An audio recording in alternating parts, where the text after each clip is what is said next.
Hi, my name is Al Jones, and I'm a PharmD student and student ambassador at the OSU-OHSU College of Pharmacy. I'm also an inpatient pharmacy intern at Westside Medical Center in Hillsboro, Oregon. And I'm Vinh Nguyen, a PharmD and MBA candidate, also at Oregon State University and Oregon Health and Sciences University. Welcome to the Bias Literacy Training for our college's admissions interviewers. This training is brought to you by the college's Diversity, Equity, and Inclusion Committee, as well as the student-driven initiative, Project Achieve Diversity. Bias literacy training is critical to your role as an admissions interviewer because you're in a unique position to meet high-caliber candidates that deserve your unbiased and undivided attention. Our first learning objective for today's training is to define 3 research-backed concepts: unconscious bias, stereotype threat, and imposter phenomenon.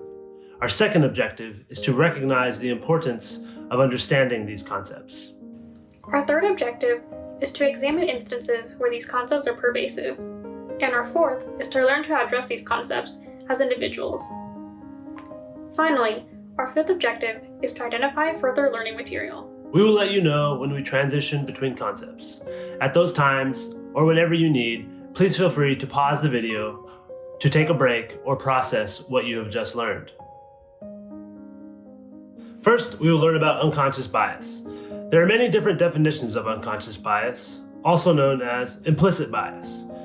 University of California, San Francisco defines unconscious bias as social stereotypes about certain groups of people that individuals form outside of their own conscious awareness.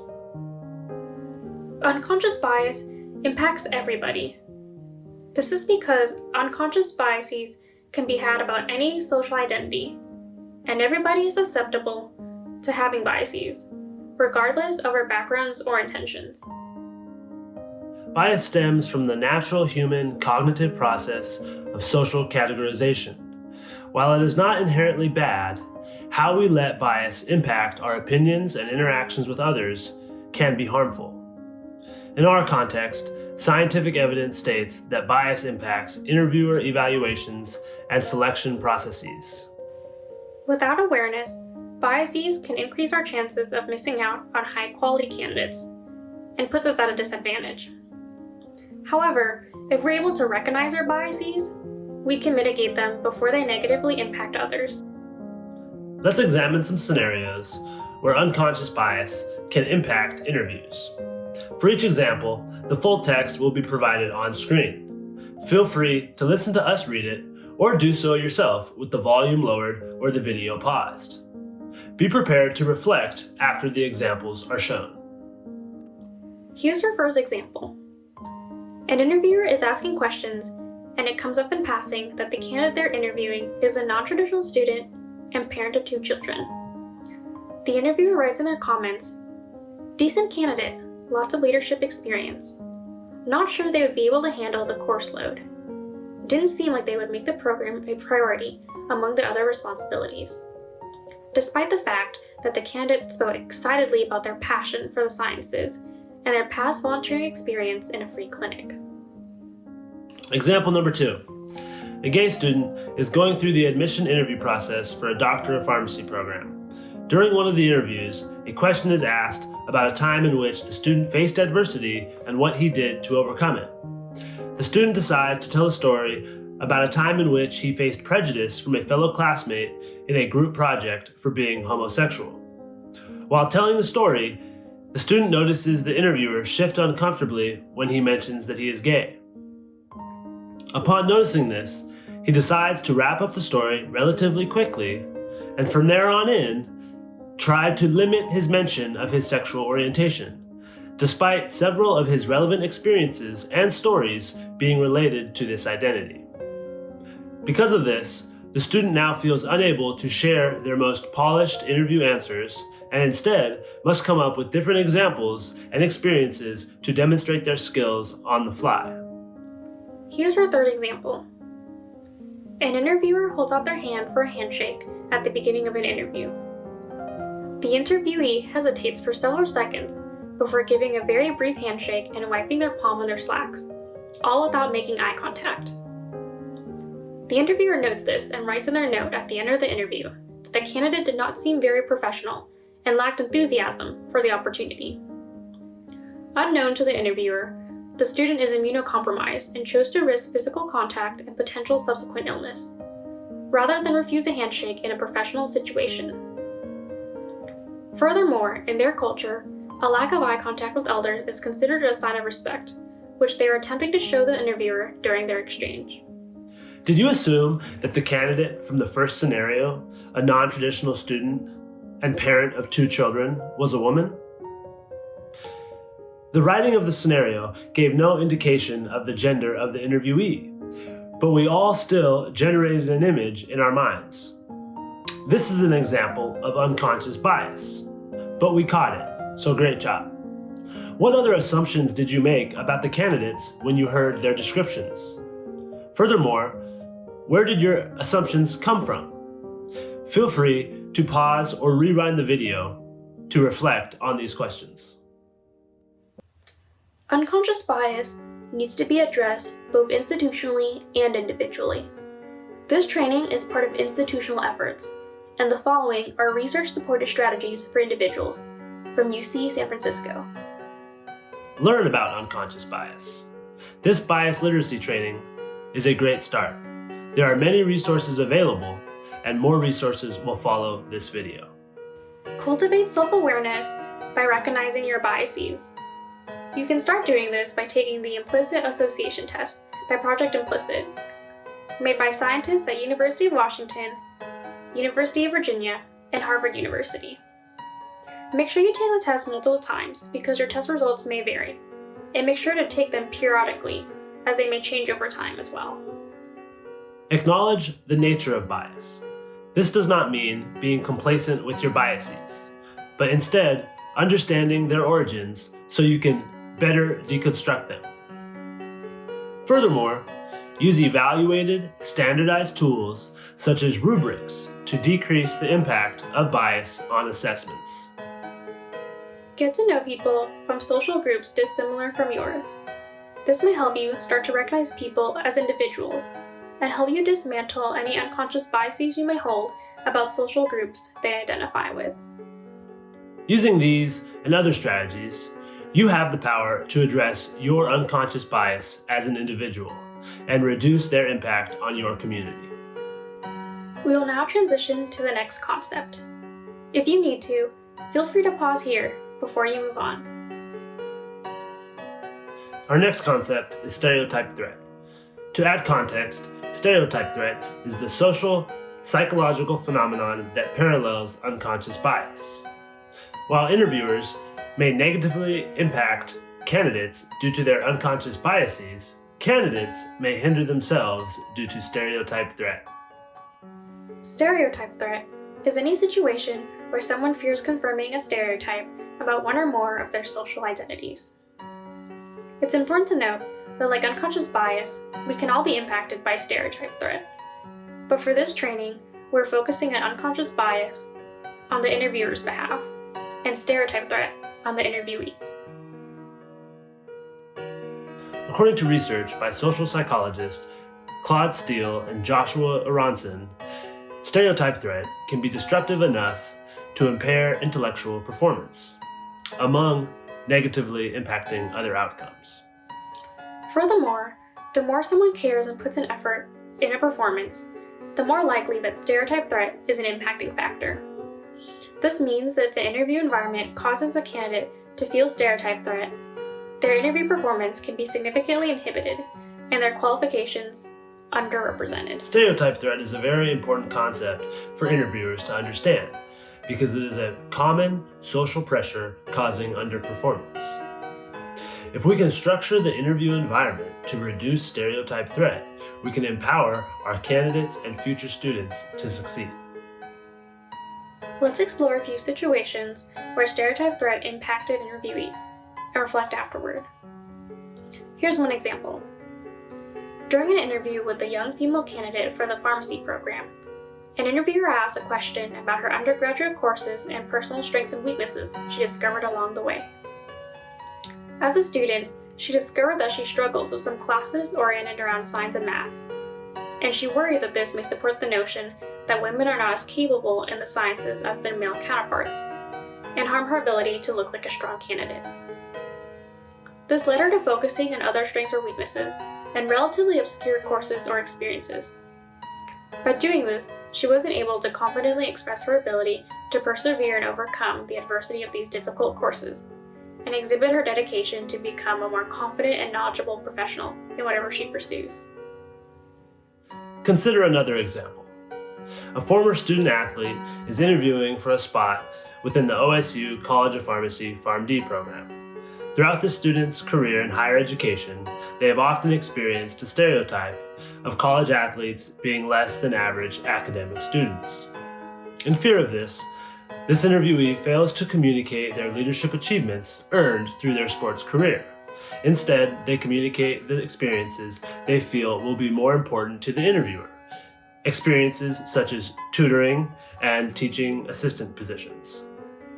In this case, the interviewer could potentially be missing out on a chance to evaluate strong leadership and communication abilities that the interviewee demonstrated as a student athlete. Take a moment to reflect. Have you ever felt that you didn't belong somewhere? What impact did that have? What would have helped you feel that you did belong? Feel free to pause the video if you need time to process these questions. For Oregon State's interview process, many actions addressing stereotype threat need to be taken at the institutional level rather than at the individual level. However, you can still reduce stereotype threat for students you work with through your roles within the College of Pharmacy. Here are some empirically validated strategies to reduce stereotype threat from a list provided by Stanford. Inform students about stereotype threat, which can help them better understand and manage related stress. Furthermore, when administering assessments, emphasize that they do not produce different results based on the identities that students may feel stereotype threat about. When providing constructive feedback, emphasize that it reflects both your standards and also your confidence in the student's ability to meet those standards. Teach students to apply a growth mindset about their intelligence. With the growth mindset, you believe that your own intelligence and other abilities are not fixed, but can be grown with effort. This helps students be more willing to grow and learn from their mistakes. Now, we will transition to the next concept. If you need to, feel free to pause the video here before moving on. Our final concept for the day is imposter phenomenon, also known as imposter syndrome or imposterism. The imposter phenomenon was first studied by psychologists Pauline Clance and Suzanne Eames, and is defined by the American Psychology Association as the situation in which highly accomplished, successful individuals paradoxically believe that they are frauds who will ultimately fail and be unmasked as incompetent. Like our prior concepts, imposter phenomenon is a pervasive psychological experience that can impact anybody, but especially impacts people in environments where their identities are minoritized, as well as people in new academic, professional, or other environments. This means interview candidates and current students in our graduate and professional programs are more likely to experience imposter phenomenon. Similar to stereotype threat, imposter phenomenon may cause candidates to underrepresent themselves, even though they are well qualified, and negatively impact their interview performance. As professionals and interviewers, we can help mitigate this barrier to success by empowering interviewees to embrace and express their own professional identity. Here are 3 examples of how imposter phenomenon can impact an interview. A first-generation student is interviewing for a spot within the OSU College of Pharmacy PharmD program. They are the first in their family to go to college and are paving the way to higher education for themselves and their family, all while facing the challenges of navigating an often confusing and indirect path in academia. The student misunderstands an interview question and hesitates to ask for clarification in fear of being judged for their English abilities, an issue they often face when others judge them according to their accented speech. As the interview process continues, they have a constant thought that they do not belong there. For this reason, they fail to demonstrate their strong leadership and community involvement, as their thoughts are repeatedly directed elsewhere. In this case, imposter phenomenon led to an ineffective demonstration of the students' overall potential within the College of Pharmacy, as well as their feeling that they aren't a good fit for the program. Consider this example of imposter phenomenon. A 40-year-old single mother of a teenager recently decided to return to college to get a bachelor's degree in biology. Her academic success puts her in a position to apply to the Doctor of Pharmacy program at her favorite university. On the day of interviews, she is seated with all the other candidates, and she begins to recognize that many of the candidates are closer in age to her own child. Many interview questions asked are directly related to relevant work experience or extracurricular involvement during her undergraduate education, of which she had little due to her commitment as a mother. As the day progresses, she has time to get to know some of the other candidates. She quickly learns that many of them have extensive research, volunteer, and pharmacy work experience. The student is concerned because she wasn't able to get this experience in her undergrad, again because of her commitment as a mother. As the day moves forward, she begins to feel like she shouldn't be there given her low experience level and her age. She begins to question if she should be there and is worried if she will be accepted by her peers or whether she will be found out by her peers and professors as an imposter. A young woman of color interviewing for an internship is asked to provide an example of a time she demonstrated leadership in the face of conflict. Because she is impacted by imposter phenomenon, she downplays her role in resolving the conflict and leading the group, and instead focuses more on the actions and achievements of others, stating that she was, quote, lucky to have such a great team is all. Her white male classmate, who was her co-lead on the same team, highlights his accomplishment in steering the group, and is seen as more competent by the interviewer, despite the fact that they shared equally in the work. The male classmate is given the internship, because the interviewer sees him as more confident and skilled in leadership. Let's reflect. People experiencing imposter phenomenon may attribute their success to luck, deception, or others instead of their own abilities, like the candidate in the third scenario. From your own experiences, what other verbal or nonverbal cues may indicate self-doubt? How did imposter phenomenon impact these interviewees' performance and perspectives? Finally, how did unconscious bias and stereotype threat also impact these situations? Please feel free to pause the video here to process these questions and resume when you are ready to progress. Similar to stereotype threat, most steps to reduce imposter syndrome in OSU's interview process require institutional action. But there are many ways you can address the imposter phenomenon among students you work with in other settings. Here are a few from Teaching Innovation Project's journal. Educate students about imposter phenomenon and its impact. Relevant resources will be provided at a later date. Celebrate student successes, and also challenge their thinking when they express feeling like an imposter. For example, ask what evidence supports their imposter thoughts, and what evidence doesn't support it. Openly discuss experiencing imposter phenomenon with your peers and mentees. Normalizing these feelings can help students address their own. Let's quickly review the 3 concepts. Unconscious biases are social stereotypes about certain groups of people that individuals form outside of their own conscious awareness. Stereotype threat is any situation where someone fears confirming to a stereotype about one or more of their social identities. An imposter phenomenon is the situation in which highly accomplished, successful individuals paradoxically believe they are frauds, who ultimately will fail and be unmasked as incompetent.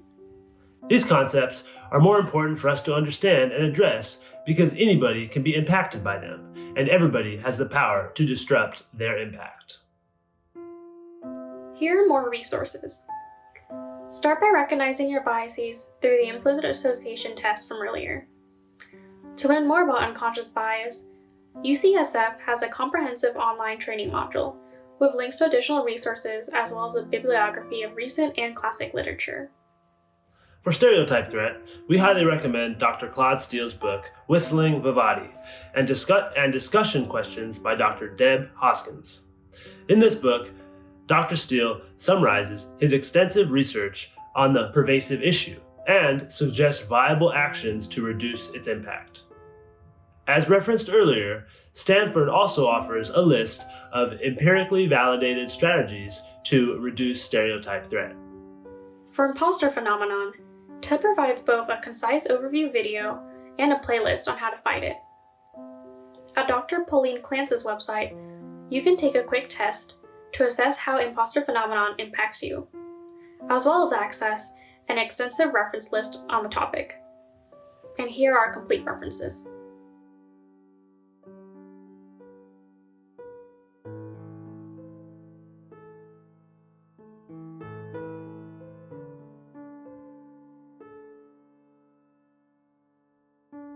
At Oregon State University College of Pharmacy, we strive for all of our students, staff, and faculty to feel welcome in our community, while empowering each person with the tools needed to shape and grow their personal and professional identities. This all starts with the students that apply to our programs and visit our campuses, virtually and non-virtually. Thus, this starts with you. Thank you to the Diversity, Equity, and Inclusion Committee, Project Achieve Diversity, and all the students in the PharmD program at Oregon State University, affiliated with Oregon Health and Science University, who helped develop this training.